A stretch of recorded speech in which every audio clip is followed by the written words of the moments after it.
मोक्ष मार्ग प्रकाशक 78 पेज पर हम आए हैं।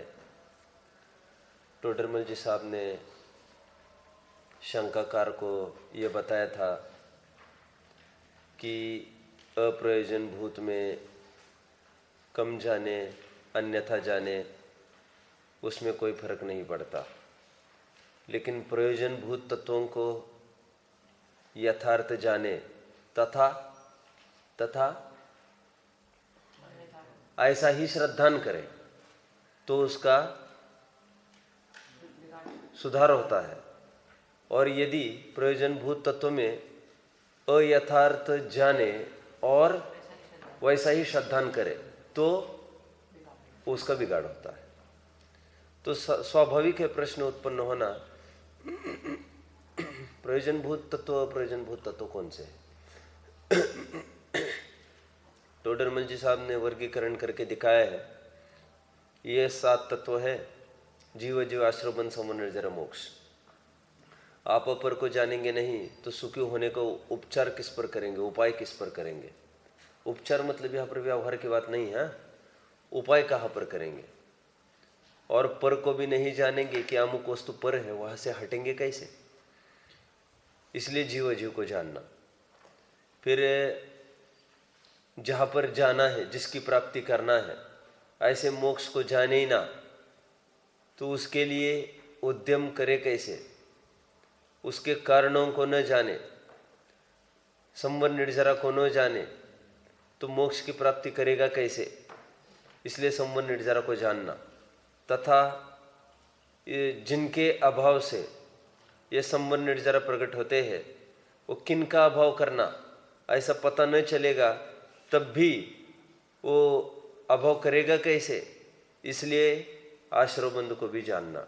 एक प्रश्न उत्पन्न हुआ था कल, बाद में सिद्धांत का प्रश्न था, उस प्रश्न को देखते हम। देखो प्रश्न था, तथा दुख का कारण तो कर्म बंध है और उसका कारण मिथ्यात्वादि का आश्रय है। यदि इनको न पहचाने, इनको दुख का मूल कारण न जाने तो इनका अभाव कैसे करें? सिद्धांत आया है? आया है। यही प्रश्न था ना कल आपका? क्योंकि समझाते समय मैंने अलग अलग सा नहीं समझा था आश्रय और बंध को, इसलिए ये प्रश्न उत्पन्न हुआ होगा। बात यह है कि बंध को कहा जाता है दुख रूप और आश्रय को कहा जाता है दुख का कारण तथा दुख रूप। दोनों बातें हैं। दुखस्य कारणम तीय कहां पर आया? ये 74वीं गाथा समयसार की, जिसमें आश्रय के स्वरूप बताए। तो आश्रय का स्वरूप क्या बताया? अनित अधुवा तहा असरणाय। गाथा याद है ना? आश्रय अनित्य है, अध्रुव है, अशरण है। नहीं याद हो गाथा आपको? गाथा याद नहीं? 74वीं समयसार की, जिसमें यह कहा आश्रय कैसे है, वहां पर लाख और पीपल का उदाहरण दिया। आपको ख्याल में नहीं वो विषय अभी, ठीक है चलो। कैसे है आश्रय? तो वहां पर ये बोला आश्रय अनित्य है। मुक्ति आपको तो पता ही होगा ना, अनित्य है, अध्रुव है, तहा असरणाय, दुखा दुख फलम तीय। दुख रूप है तथा दुख का फल है, दुख का कारण है कहना चाहिए। दुख दुख रूप फल में परिणमित होते हैं, ऐसा बोल दो। किसकी बात कह रहा हूं मैं? आश्रय है, स्वयं दुख रूप है और दुख का कारण भी है। और बंध का स्वरूप कहते समय क्या कहेंगे? बंध कहते समय ये दुख रूप है बस, क्योंकि आश्रय कारण होता है और बंध कार्य होता है। इसलिए आश्रय को तो कहेंगे दुख का कारण और दुख रूप भी, और बंध को कहेंगे मात्र दुख रूप। समझ गए? इसलिए यहां पर ऐसे लिखते हैं, तथा दुख का कारण तो कर्म बंध है। ठीक है? अभी यहां पर भी दुख का कारण लिख रहे, लेकिन दुख रूप भी नहीं लिख रहे, चलेगा, लेकिन वो एक ही बात में समझना है। और उसका कारण मिथ्यात्वादी आश्रय है। क्यों? बंध का कारण आश्रय है ना। बंध और आश्रय में कौन सा संबंध है? कार्य कारण संबंध है। आश्रव कारण है और बंध कार्य है।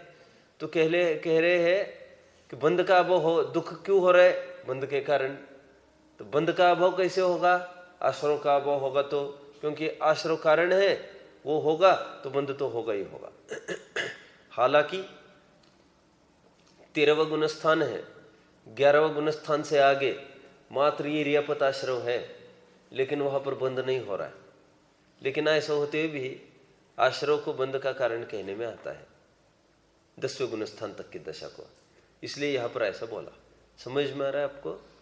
ये आश्रव और बंध की बात समझ में आ गई अच्छे से? ठीक है। जैसे लोक में होता है ना, रोग का स्वरूप बताए वो बंध, और रोग का कारण भी बताए वो आश्रव। ठीक है। और कारण का कारण भी बताए। ऐसा होता है ना, जैसे ये रोग उत्पन्न हुआ पर्टिकुलर, तो उसका कारण तुम लेट में सोते हो, और उसका कारण लेट सोने का तुम फिर दिन में सोते होंगे, तो दिन में सोना बंद करो। तो उससे क्या होगा? उससे रात में टाइम पर नींद आएगी। उससे क्या होगा? तुम्हारा स्वास्थ्य ठीक रहेगा। कारण का कारण समझ में आ रहा है? मुक्ति चलना आ गया अभी सिद्धांत। ठीक है। अभी अंतिम विषय पर चर्चा करने हमारी रही थी। कौन सी है? 78 पेज का अंतिम बिंदु, कथनचित किंचित। मैंने कल कहा था क्या? मुक्ति पोडो लाइन निर्जरा। कथनचित किंचित 2 शब्द है, ध्यान रखना। किंचित ये तो समझ में आ गया हमको। क्या? अभी मोक्ष भी पढ़िए जरा। तथा सर्वथा सर्वकर्म बंध का अभाव होना, उसका नाम मोक्ष है। यहां पर आप चढ़ा देंगे, आप किंचित को चढ़ाओ गोला, और आगे सर्व को चढ़ाओ गोला। कथनचित को चढ़ाओ, स्क्वायर करके रख दो उसको, n स्क्वायर करो उसको, और सर्वथा को फिर स्क्वायर कर दो। तो आपको पकड़ में आएगा किसके ऑपोजिट किसको लिख रहे हुए। हम भी कह रहे हैं ना, कहते हैं निर्जरा की परिभाषा क्या करते हैं? कर्मों का किंचित अभाव, एक देश कर्मों का खिरना। एक देश मतलब किंचित, और सर्व कर्मों का खिरना मोक्ष। आप समझ रहे हो ना निर्जरा? अभी प्रश्न ये है, कथनचित और सर्वथा डालने का क्या प्रयोजन है इनका, इसको हम देखेंगे। पहले तो ये बात समझिए सब, यहां पर निर्जरा मतलब कौन सी निर्जरा की चर्चा है? मुक्ति बराबर बराबर। यहां पर अविपाक निर्जरा की चर्चा है।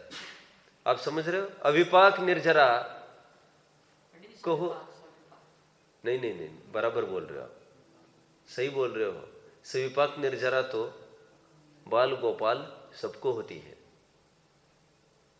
सविपाक निर्जरा बाल गोपाल सबको होती है, ज्ञानी अज्ञानी सबके, निगोदी के भी हो रही है सविपाक निर्जरा।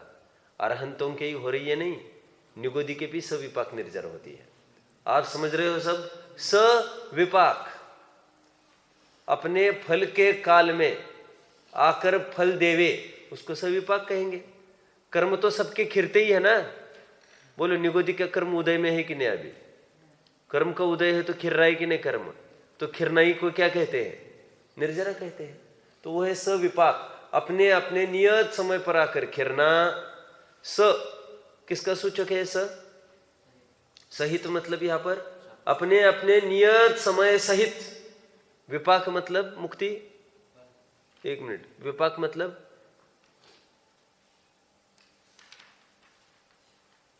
खड़ी तो रहो, आपका ध्यान नहीं। मतलब मैं अभी 3-4 दफे रिपीट किया। विपाक मतलब फल, मतलब खिरना, मतलब निर्जरा। तो ऐसा कौन सा जीव है जिसके कर्म नहीं खिरते हैं?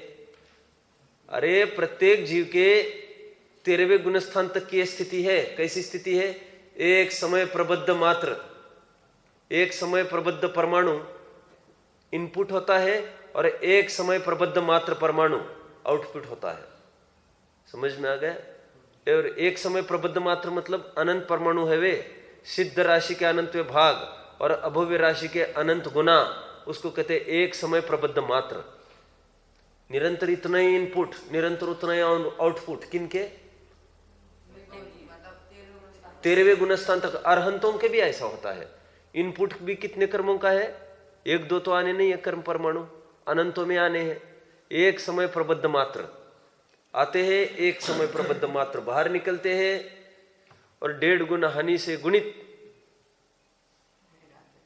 गुण हानि आयाम जिसको कहते हैं, 1.5 गुण हानि से गुणित पड़े रहते हैं सत्ता में। समझ में आ गया? कहां पर आई थी ये बात? ये बात कहां पर आई थी? कहां पर पड़ी थी? बोलो जल्दी पेज नंबर। एक समय प्रबद्ध मात्र आते हैं, एक समय प्रबद्ध मात्र बाहर निकलते हैं, फिर भी 1.5 गुण हानि बचे रहते हैं। आयाम से 1.5 गुण कहां पर लिखा? नहीं मिल रहा है? हाँ?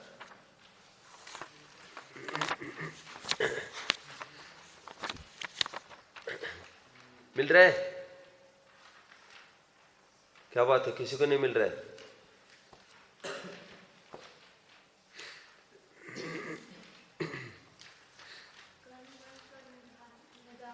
पेज नंबर बोलो। पेज नंबर 30 खोलेंगे आप। 30। इस प्रकार कर्मों की बंध उदय सत्तरूपावस्था जानना, वह प्रति समय एक समय प्रबद्ध मात्र परमाणु बनते हैं तथा एक समय प्रबद्ध मात्र की निर्जरा होती है। 1.5 गुना हानि से गुणित समय प्रबद्ध मात्र सदाकाल सत्ता में रहते हैं। आ रहा है? क्या मुझे क्यों दिखाया मैंने? ये क्यों प्रकरण दिखाया? बोलो क्यों दिखाया ये प्रकरण? आप बोलो ये क्यों दिखा रहा हूं लेकिन प्रकरण?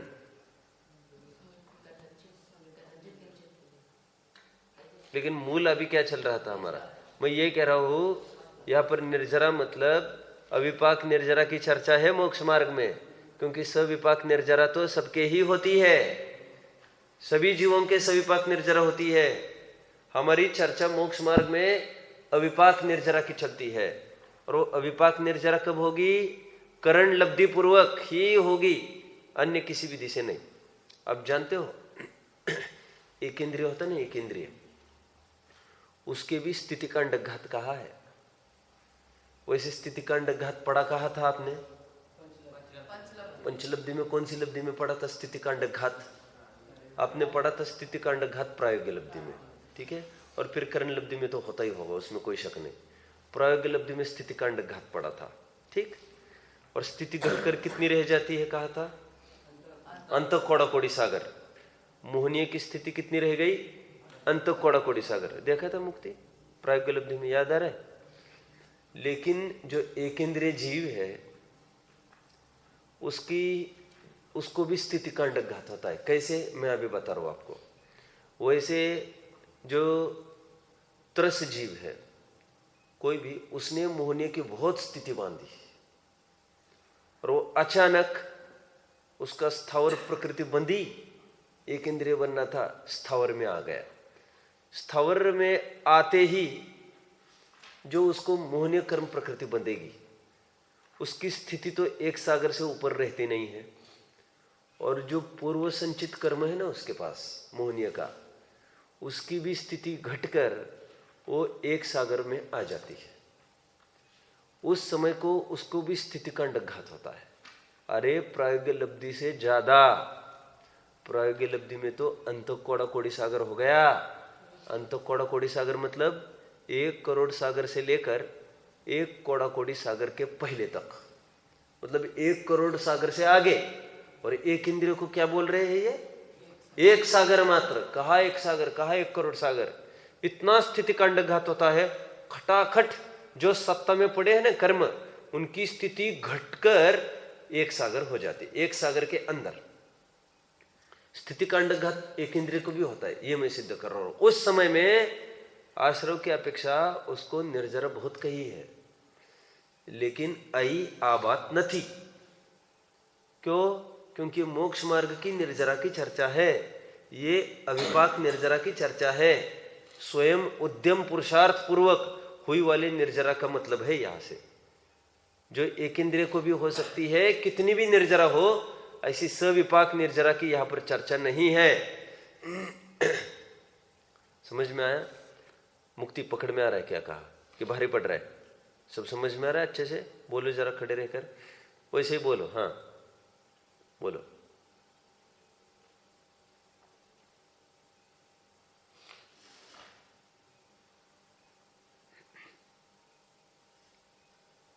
बोलो।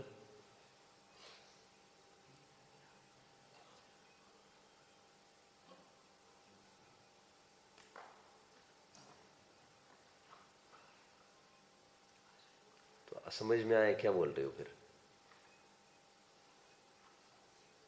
समझ में आया क्या बोल रही हो? फिर हमें हाँ क्या बोलते हो? फिर बोलना चाहिए। नहीं समझ में आया, अब समझने बैठी होगी, वो खाना पूर्ति कर रही हो यहाँ पर आकर। खाना पूर्ति कर रही हो क्या? कोर्स पूरा कर रही हो क्या? और ये है, ये तो हम पूछ रहे हैं आपको समझ में आया क्या? आपको समझ में नहीं आया था तो आपको स्वयं हाथ ऊपर करना चाहिए था। हमें समझ में नहीं आ रहा है, समझाओ। नोट्स तो बनाई नहीं होगी, नोट्स तो बनाई नहीं होगी ना, और पढ़ के आई हो क्या पूरा प्रकरण आगे का? यह समस्या है। मैं कुछ नहीं जानता भाई, तुम्हें प्रकरण पढ़ के आना है, नहीं तो घर पर बैठो तुम, बिना पढ़े आना नहीं यहां पर। और समझ में नहीं आया हो तो पूछो, ये नहीं बनता हो तो कम से कम जब मैं पूछता हूं समझ में आया, तब तो झूठ मत बोलो। कम से कम कितने जन को समझ में आया जो मैंने अभी पढ़ाया? बहुत अच्छा। मुक्ति, ये देखो क्या नाम है आपका? दीपक। दीपक बताएंगे, दीपक बताएंगे तो मैं समझ जाऊंगा सबको समझ में आ गया है। बोलो भाई दीपक, आपको समझ में नहीं आया क्या? हाथ ऊपर क्यों नहीं किया? फिर किया था और कहा गया तीसरा शासनी वाला, आपको तो समझ में आ ही रहा होगा। अरे सुना नहीं था? अब फिर इसमें मैं कुछ नहीं कर सकता। सुना नहीं था तो मैं उसमें क्या करूं? चलो मैं ही रिपीट करूं दीपक? चलो एक बार सबको पता तो चले, दीपक भी समझ रहा है। हाँ बोलो। पहले तो कथनचित किंचित को हम खड़ा ही नहीं किया है, अभी तो उसका अर्थ मुझे समझाना है। एक बात समझ लो आप, उसकी तो मैंने अभी कुछ नहीं बोला है, मैं तो सामान्य बोल रहा हूँ। यहाँ पर जो निर्जरा है, बोलो।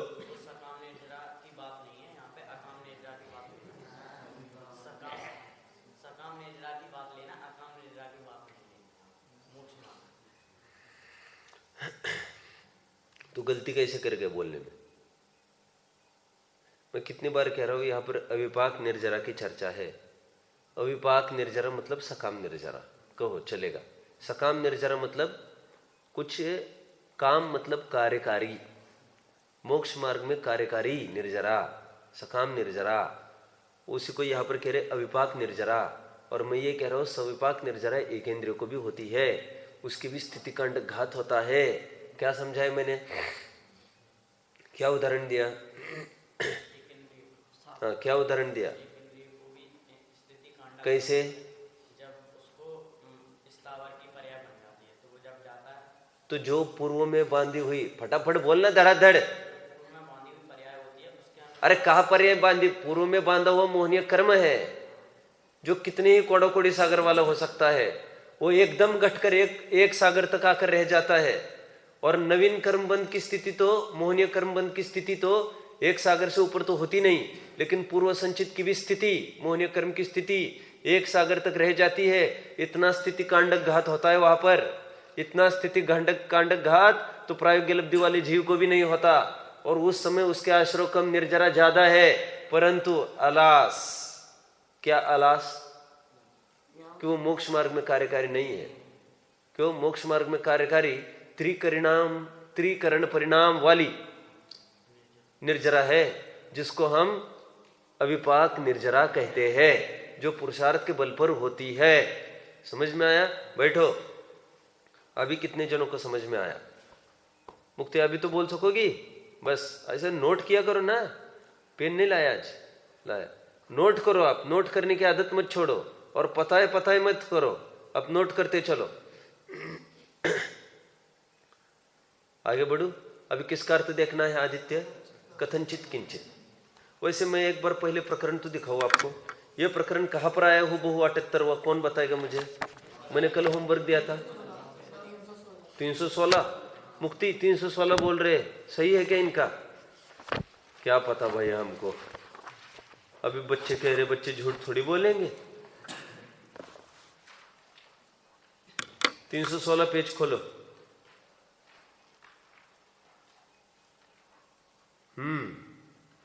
देखिए यहां पर कहां से पढ़ू? सो जीव अजीव यह दो तो बहुत द्रव्यों की एक जाति अपेक्षा सामान्य रूप तत्व है। यह दोनों जाति जानने से जीव को आप पर का श्रद्धा न हो, तब पर से भिन्न अपने को जाने, अपने हित के अर्थ मोक्ष का उपाय करे, और अपने से भिन्न पर को जाने, तब पर से उदासीन होकर राग आदि त्याग कर मोक्ष मार्ग प्रवर्ते। इसलिए इन दो जातियों का श्रद्धा होने पर भी मोक्ष होता है, और दो जातियां जाने बिना आप पर का श्रद्धा न हो तब पर्याय बुद्धि से सांसारिक प्रयोजन ही का उपाय करता है। ये पैराग्राफ किसके लिए है? जीव अजीव को जानना जरूरी। यहां पर क्या लिखेंगे आप? प्रीफर 78 और 78 पर लिखो पेज 316 बॉटम। अभी आगे तथा आश्रवादिक 5 कहे, वे जीव पुद्गल के परे, इसलिए वे विशेष रूप से तत्व है। सो इन 5 पर्यायों को जानने से मोक्ष का उपाय करने का श्रद्धान होता है। वह मोक्ष को पहचाने तो उसे हित मानकर उसका उपाय करे, इसलिए मोक्ष का श्रद्धान करना। तथा मोक्ष का उपाय संबंध निर्जरा है। सो इनको पहचाने तो जैसे संबंध निर्जरा हो वैसे प्रवृत्ति, इसलिए संबंध निर्जरा का श्रद्धान करना। तथा संबंध निर्जरा तो अभाव लक्षण सहित है। अभाव लक्षण सहित मतलब अभी तो है ही नहीं वो अपने सामने खड़ी, और अभाव लक्षण मतलब संवर का लक्षण क्या बताया? कर्म का आना, रुक जाना, ये अभाव लक्षण बताया। मोक्ष का लक्षण क्या बता रहे आप? निर्जरा का पूर्व संचित कर्म खिर जाना, यह अभाव लक्षण हुआ।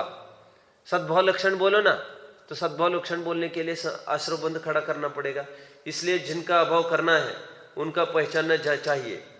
जैसे क्रोध का अभाव होने पर क्षमा होती है, सो क्रोध को पहचाने तो उसका अभाव करने पर क्षमा रूप प्रवर्तन करे। उसी प्रकार आश्रव का अभाव होने पर संवर होता है।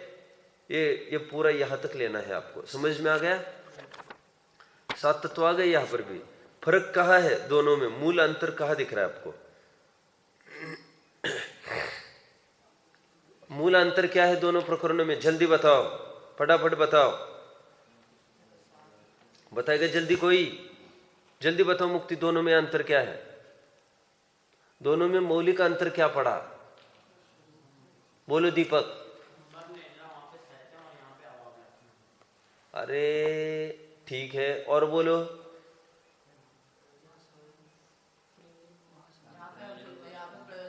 यहां पर हम प्रयोजनभूत अप्रयोजनभूत तत्व देख रहे हैं ना। अभी ये 78 पेज पर यहाँ पर जीव अजीव को बताने के बाद आश्रव बंधु को बताया है, और फिर संबंध निर्जरा में गए हैं अंत में। और यहाँ पर पहले तो संबंध निर्जरा को दिखाया, संबंध निर्जरा को, मोक्ष को दिखाया, फिर संबंध निर्जरा को, और फिर आश्रव बंधु को दिखाया।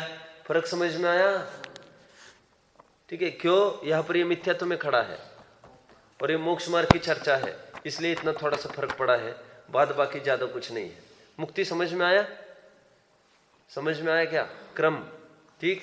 अभी कथनचित किंचित की चर्चा करते हैं हम। आओ। ये तो सबको पता है, किंचित कर्मों का अभाव निर्जरा और सर्व कर्मों का अभाव मोक्ष। किंचित मतलब ये क्वांटिटी वाचक है। अभी कथनचित का अर्थ हम समझते हैं। कथनचित का अर्थ ये है, किंचित का अर्थ ये है कि स्थिति तो सभी कर्मों की घटती है। किंचित का अर्थ क्या किया? अभी देखो, प्रदेश बंद घटता नहीं है अरहंतावस्था तक। अभी मैं बोल रहा था प्रदेश बंद नहीं घटेगा। प्रदेश बंद समझते हो? नंबर ऑफ परमाणुस कमिंग इनसाइड, वो नहीं घटेगा। मुक्ति अरहंत अवस्था तक उतने ही परमाणु आ रहे हैं, अरे बल्कि ज्यादा परमाणु आ रहे हैं। उनके समय प्रबद्ध मात्र है ना, परमाणु आते हैं, तो उनका समय प्रबद्ध मात्र जो संख्या है ज्यादा है अरहंतों की। कुछ समझ में आया? क्यों ज्यादा होगी? क्यों ज्यादा होगी उनके? बोलो।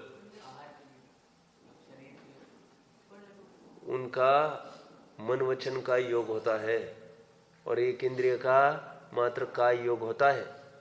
तो योग को लेकर आश्रय हो रहा है, तो थोड़ा आश्रय, थोड़े ही परमाणु खींचता है वो। कौन? एक इंद्रिय। और अरहंत बहुत परमाणु खींच लेते हैं। सच्ची बात तो ये है। अभी उनको कम कर्म आते हैं ऐसा नहीं, अरहंतों को बहुत आते हैं। और यहाँ पर जो संगी पंचेंद्रिय है ना, उससे भी ज्यादा उनको आते वहां पर कर्म, लेकिन वो संख्या अपेक्षा ज्यादा आते हैं, प्रदेश बंध ज्यादा है। परंतु प्रकृति बंध में एक इंद्रियों को सभी प्रकृतियां बन रही है, घाती अघाती सभी। और अरहंतों के घाती तो बदलने का आने का सवाल ही नहीं है, लेकिन अघाती में भी मात्र साता, और वह भी वह वेदनीय, वह भी साता। आप समझ रहे हो मेरी बात को? फर्क कहां पड़ता है? प्रकृति बंध में फर्क पड़ रहा है, प्रदेश बंध कितने हो उससे क्या फर्क पड़ता है। और इनकी स्थिति बहुत बहुत क्या रही है। बाकी के जीव है उनकी स्थिति, कितने कर्मों की स्थिति है? बहुत। और इनकी कितनी स्थिति है? एक समय ये आए और गए। अभी अनुभाग की थोड़ा सा विचार करें। विशेष फलदायी है इनको, और उनको कोई फलदायी नहीं है। अरहंतों को कोई फलदायी नहीं अनुभाग। मुझे क्यों कहना है अभी समझो थोड़ा सा। मैं ये कह रहा हूं, मोक्ष मार्ग में जो निर्जरा होती है, स्थिति तो सबकी घटेगी। क्यों घटेगी स्थिति? अभी मोक्ष मार्ग में जो कर्म बंधेंगे वो तो क्वांटिटी में तो उतने ही बंधेंगे, कभी तो अज्ञानी से तो ज्यादा भी बन सकते हैं। ठीक है, फर्क कहां पड़ेगा? अभी जो स्थिति है, एक तो प्रकृति में फर्क पड़ेगा, घाती कर्म की प्रकृतियां बंधेगी नहीं ज्ञानी को।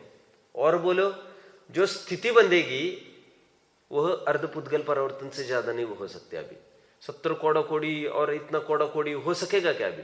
अरे इतना रहना ही नहीं है अभी संसार में उसको, अंत कोड़ा कोड़ी सागर रहना है बस। कितना? अर्धपुद्गल परिवर्तन को ही कहते हैं अंत कोड़ा कोड़ी सागर। तो स्थिति तो घटकर यहां तक आ जाएगी। कोई भी कर्म की स्थिति इससे बढ़कर होगी नहीं उनके। स्थिति का तो घटना सबके ही होता है, लेकिन मोक्ष मार्गस्थ जीव है, अनुभाग तो उनका भी नहीं घटता, बल्कि अनुभाग बढ़ता जाता है उनका। मुक्ति को समझ में आया प्रकरण? नहीं समझ में आया। ये मैंने 11th-12th वाले हैं ना बैच, उनको बहुत समझाइए प्रकरण। अभी चला 1 महीने पहले, उनको काफी समझाया। स्थिति तो सभी कर्मों की घटती है मोक्ष मार्ग में। सो स्थिति तो मोक्ष मार्ग में सबकी घटती है, परंतु अनुभाग तो बढ़ता ही है मोक्ष मार्ग में। अज्ञानी को उतना अनुभाग नहीं होता, इनको विशेष अनुभाग होता है। क्यों? अरे प्रशस्त प्रकृतियां बन रही इनको, तो प्रशस्त प्रकृतियों का अनुभाग उनको थोड़ी होता है विशेष, अज्ञानियों को। कौन है? कौन आ रहा है? तो छोड़ो वहां की बातों को, यहां पर ध्यान दो अपना। क्या बोल रहा हूं मैं? बोलो। और कहां पर पढ़ा हमने? बोलो। ये तुम्हारे लिए बोला मैंने, हमने पढ़ा है वहां पर उस बैच में। कहां पर पढ़ा हमने? बच्चों का प्रश्न था, बारंबार आ रहा था, याद आ रहा है? इसी निर्जरा को लेकर मैंने कहा तो बाद में समझाऊंगा, तो बार बार प्रश्न आता था, आपने वो समझाया नहीं, वो समझाया नहीं आपने, तो आप ध्यान नहीं दे रही है। क्या बात है? मैंने अभी क्या बोला? बोलो। कथनचित किंचित का अर्थ क्या बोल रहा हूं मैं?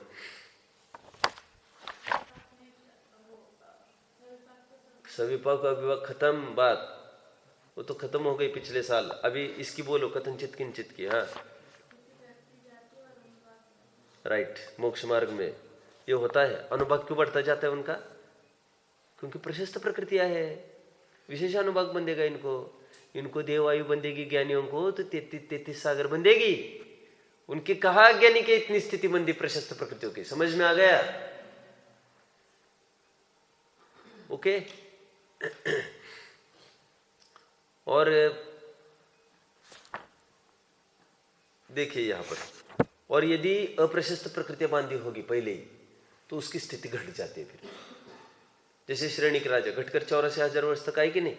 अभी 236 पेज खोलो आप, टैली करते हैं वहां पर।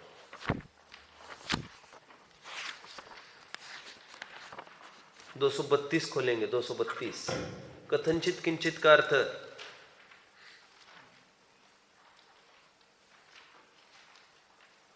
मिल रहा है? देखिए, उत्तर वहां पर लिखेंगे आप, रिफर पेज 78 बॉटम।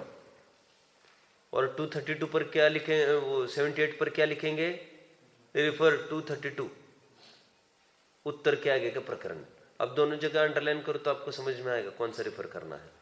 मोक्ष मार्ग में स्थिति का तो घटना सभी प्रकृतियों का होता है। समझ में आया? ये कौन से शब्द के लिए था? ये कौन से शब्द के लिए लाइन है ये? किंचित कर्म घट जाते, सभी स्थिति नहीं खत्म हुई, थोड़ी कम हुई थोड़ी। आगे वहां पुण्य पाप का विशेष है ही नहीं, मतलब पुण्य प्रकृति हो पाप प्रकृति हो, स्थिति सबकी घटेगी।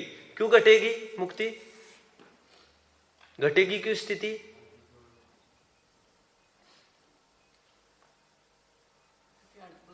अरे ज्यादा काल संसार में रहना ही नहीं है, अर्धपुद्गल परिवर्तन से ज्यादा रहना ही नहीं है, तो अंत कोड़ा कोड़ी सागर के अंदर अंदर सभी कर्म आ जाएंगे वहां पर। स्थिति तो सबकी घटेगी, फिर पुण्य हो या पाप हो। पाप नया नहीं बंधेगा, ये कह रहा हूं। कुछ कुछ प्रकृतियां बंधेगी पाप की, लेकिन जो पहले बंधी है वो एकदम अपकर कम हो जाएगी ना उनकी स्थिति। आगे और अनुभाग का घटना पुण्य प्रकृतियों में शुद्धोपयोग से भी नहीं होता। पुण्य प्रकृतियों का अनुभाग क्या होता है? क्या होता है? मोक्ष मार्ग में बढ़ता है, इसलिए वो कथनचित शब्द डाल दिया। आप समझ में आ गए क्या कहा मैंने? कथनचित मतलब अनुभाग घटता है ऐसा नहीं लेना। पुण्य प्रकृतियों में तो अनुभाग बढ़ेगा, यह कथनचित का अर्थ है। ठीक है? मुक्ति ठीक है? आइए अपने प्रकरण पर, ये वहां से टैली करना तो आपको समझ में आ जाएगा।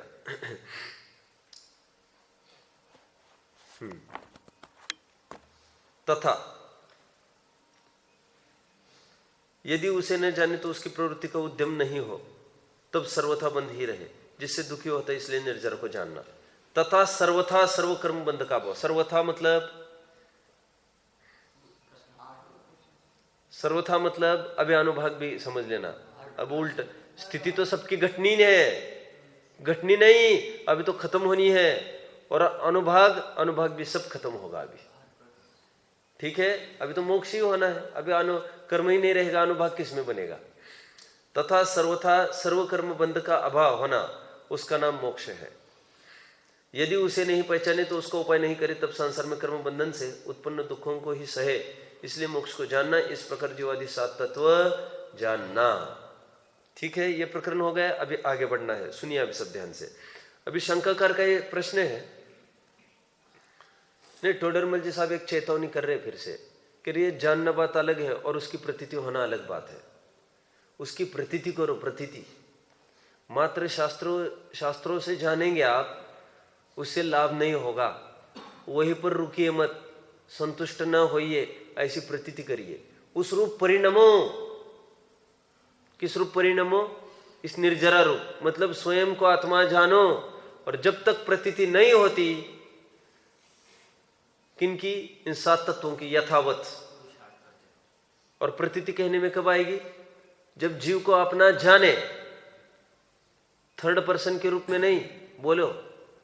बोलो ना, फर्स्ट भाव भाषण हो। टोडरमल जी साहब के शब्दों में फर्स्ट पर्सन के रूप में ये मेरी चर्चा चल रही है, भाव भाषण उसको होना चाहिए। देखो उसके लिए बोला। पढ़िए पैराग्राफ आगे का, पढ़िए कोई भी। अरे पढ़ो, चालू करो।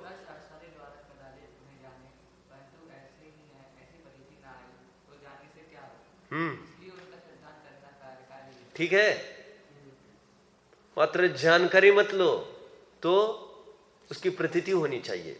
प्रतीति किसको कहते हैं? देखो सुनना, प्रतीति का मतलब साहब,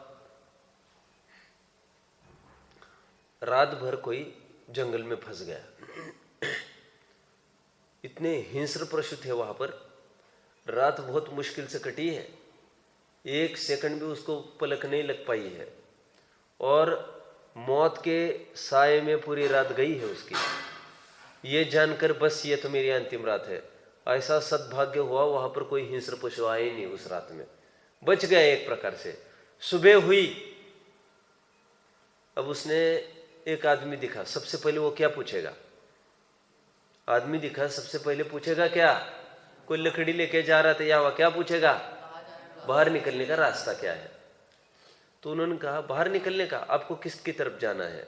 ये जाना है तो यहाँ जाना है, इतने किलोमीटर के बाद ऐसा वैसा वैसा, बस यही रास्ता है, पकड़ते चलो। अभी पूरा निशाना नक्शा बनाकर दे दिया,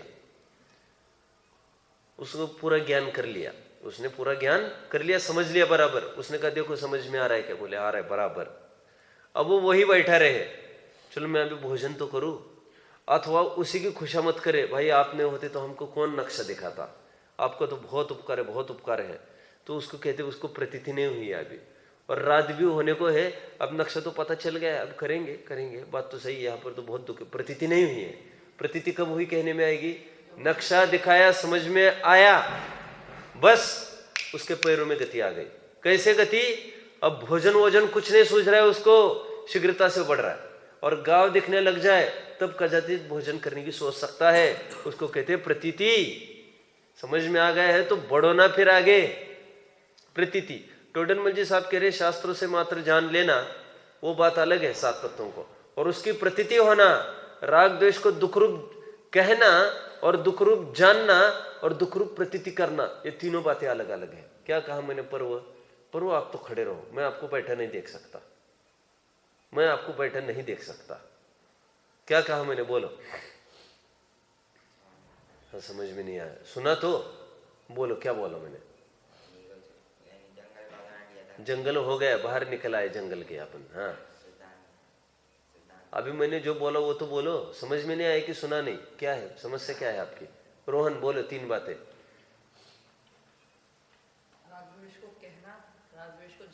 राग द्वेष को दुख रूप कहना अलग बात है, जानना अलग बात है, प्रतीति होना अलग बात है। कहना तो और स्थूल हो गया, जानना ये तो यहां से जाना और बोल रहे हो, और जानने के उपरांत होनी चाहिए थी प्रतीति। बैठो, वो तो ऐसा हो गया। मैंने एक बार कहा था, रेल में आते समय वो कुछ गुंडे थे और भीड़ में वे धक्का देते थे एक लड़की को, और फिर बहन जी बहन जी बहन जी, गलती हो गई गलती हो गई गलती हो गई। और फिर थोड़ी देर बाद फिर धक्का लगा, धक्का दिया, फिर बहन जी गलती हो गई गलती हो गई। सामने वाला आदमी उठा और 2 झापड़ दे दी उस गुंडे को। 4-5 जन की टीम थी। बोले मैं एक दूंगा ना तुम्हें नानी याद आ जाएगी बेटा। क्यों? बोले तू बकवास करता है बहन के नाम पर, बहन बहन कहता है और प्रवृत्ति कैसी कर रहा है? शिथिलाचारी की कर रहा है। यहां पर बोलो टोडरमल जी साहब के शब्दों में, बराबर ये कहता जा रहा है मैं आत्मा हूं, अनात्मा नहीं हूं, राग द्वेष दुख रूप है। और उपाय किसके कर रहा है? राग द्वेष बढ़ने के उपाय कर रहा है।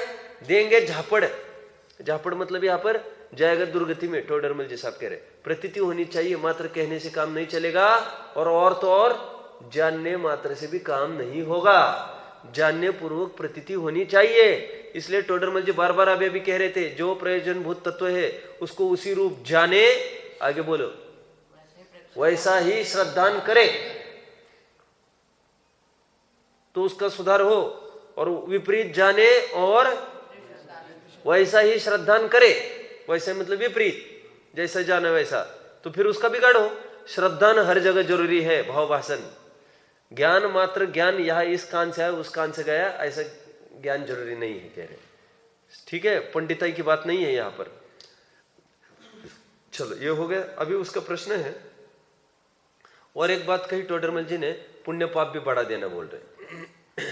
7 तत्व में पुण्य पाप भी बढ़ा देना, क्या होगा उससे? पुण्य पाप क्यों बढ़ाना 7 तत्व में? क्योंकि फिर 7 तत्वों की विशेष जानकारी ख्याल में आती है, और विशेष श्रद्धान होगा। क्योंकि आश्रम में पाप को तो लेगा और पुण्य को नहीं लेगा, तो इसका अहित ही होगा। तो पुण्य पाप की क्या विशेषता है कि कोई जीव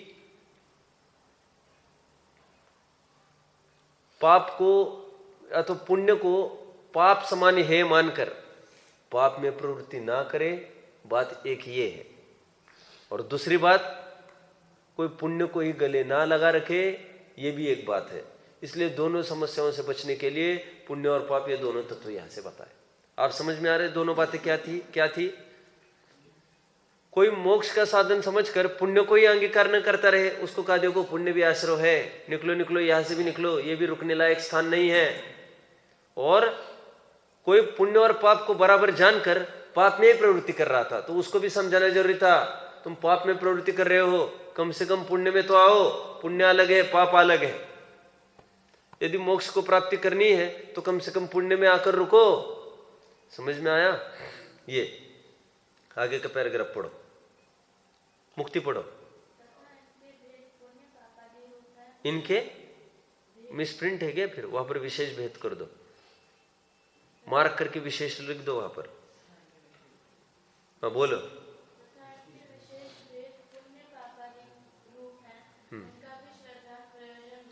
हाँ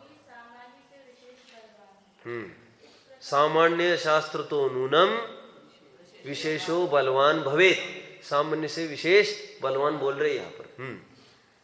इस प्रकार ये पदार्थ तो प्रयोजनभूत हैं, इसलिए इनका यथार्थ श्रद्धान करने पर तो दुख नहीं होता, सुख होता है, और इनका यथार्थ श्रद्धान किए बिना दुख होता है, सुख नहीं होता। समझ में आ गया? चलो पढ़िए मुक्ति आगे। तथा इनके अतिरिक्त अन्य पदार्थ हैं, वे अप्रयोजनभूत हैं, क्योंकि उनका यथार्थ श्रद्धान करो या मत करो, उनका श्रद्धान खुद सुख दुख का कारण नहीं हो गया ये? अभी उसका प्रश्न है, मैंने परसों उठाया था, अभी उसको लूंगा। ये तुम ऐसे बैठते हो, तुम्हारा चेहरा भी दिखता नहीं है मुझे, ना तुम मुझे देखते हो, बिल्कुल ब्लॉक हो गए हो तुम। ये अच्छा नहीं है, ये परिणाम अच्छा नहीं है तुम्हारा।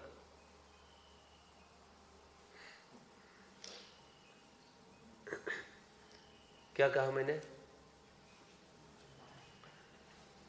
उसका ये कहना है, आपने कहा प्रयोजनभूत सात तत्वों को ज्यादा कुछ नहीं जानना, ज्यादा कुछ नहीं जानना। अरे ज्यादा नहीं कहकर सब कुछ ही दे दिया ना। क्या क्या कहा?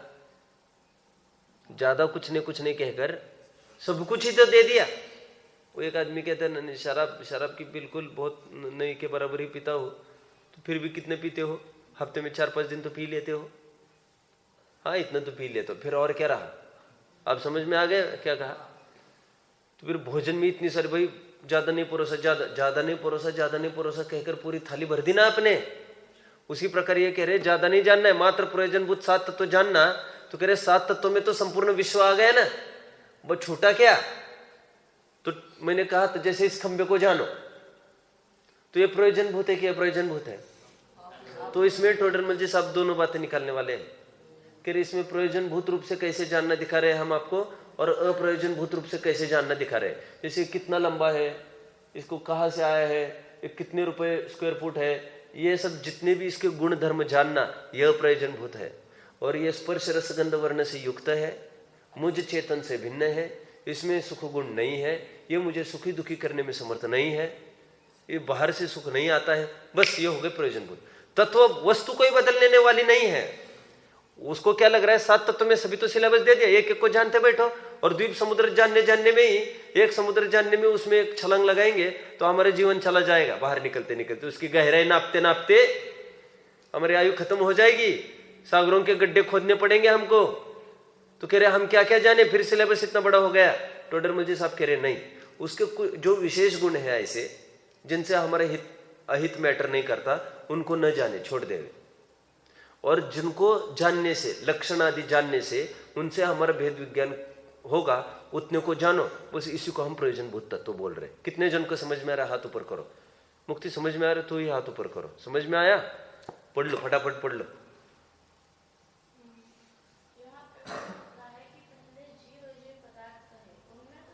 हाथ में ले लो।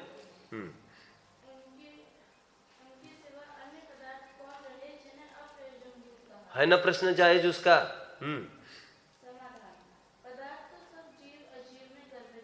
लोग में कहते हैं ना भाई, हमें कहते हैं छुट्टी है ना तुम्हारी, बेटा अभी एक काम करना, आप 4 घंटा पाठ करना रोज, 2 टाइम स्वाध्याय में आना बस। तो फिर वो बच्चा क्या कहता है? बच्चा ही कहता है फिर हो ही गया एक दिन, हम खेले कब, हम करे क्या? तो उसको ये 6 घंटे, तो उसको फिर ये बताना पड़ता है भाई 6 घंटे के आलो, जितना टाइम है तुम्हारा ही ना। अरे बचेगा क्या? मुक्ति पढ़ो आगे, पढ़ो।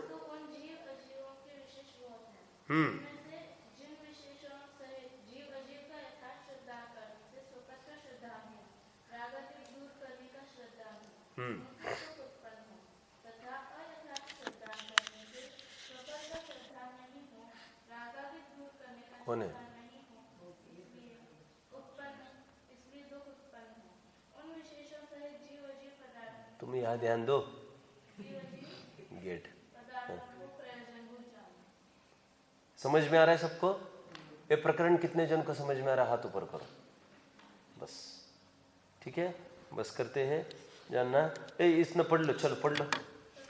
राइट, प्रकरण खत्म हो जाएगा। हाँ, जीव अजीव का यथार्थ सिद्धांत करने या न करने से स्वतः का सिद्धांत हो या न हो तथा रागादिक दूर करने का सिद्धांत हो या न हो कोई नियम नहीं है। उन विशेषों सहित जीव अजीव पदार्थ अप्रयोजनभूत जानो। पकड़ में आ रहा है? आगे मैं पढ़ू। जैसे जीव और शरीर का चैतन्य मूर्तत्व आदि विशेषों से श्रद्धान करना। जीव और शरीर का चैतन्य और मूर्तत्व मतलब जीव चैतन्य वाला है, शरीर मूर्तत्व वाला, बस इतनी जानकारी इसको लिए इनाफ है। और ऐसा ही श्रद्धान करो। अभी शरीर में बाकी नहीं देखना। शरीर मतलब इसके कितने अंग होते हैं, ये शरीर सिर को अंग कहते कि उपांग कहते, फिर उपांग कौन से कर्म की प्रकृति से मिलता है, क्या मिलता है, यह पुद्गल है। ये चेतना लक्षण से भिन्न है, अपने से सर्वथा पृथक है, अपना नहीं है। बस तो अपना नहीं है, पहले भी अपना नहीं था, आज भी अपना नहीं है, भविष्य में भी अपना नहीं होगा। जन्म मरण संबंधी दुख खत्म हो गया, अपने प्रयोजन की सिद्धि हो जाएगी। बाद बाकी ज्यादा नहीं जानता हो, डिटेल्स चलेगा। उसमें कौन सा खून बहता है, आर्टरीज किसको कहते हैं, वेन्स किसको कहते हैं, हार्ट कैसा पंपिंग करता है, वो कैसा क्या सिस्टम होती है, किडनी कैसी होती है, कितनी किडनियां होती है, अच्छा उसके पीछे क्या होता है, कुछ नहीं। ये सब जानकारी आपको देखनी हो। शरीर की जानकारी बायोलॉजी के विशेषज्ञों को पूछो और शरीर की जानकारी अध्यात्म को विशेषज्ञों को पूछो। परिभाषा में कुछ अंतर तो आना चाहिए ना। ये तो बायोलॉजी वाले को पूछना, वो सब बताएगा डिटेल्स। अध्यात्म वाले के पास एक ही उत्तर है। शरीर बोले, शरीर किसको कहते हैं, पुद्गल का पिंड, खत्म। इसमें सब क्या रहता है जरा बताना। पुद्गल ही पुद्गल भरा है। समझ में आ गया? वो खून आदि जितने भी है सब अपने चैतन्य लक्षण से भिन्न है। ये प्रकरण हो गया है। कल अपना नया प्रकरण चलेगा, मिथ्या दर्शन की प्रवृत्ति। ओम नमः।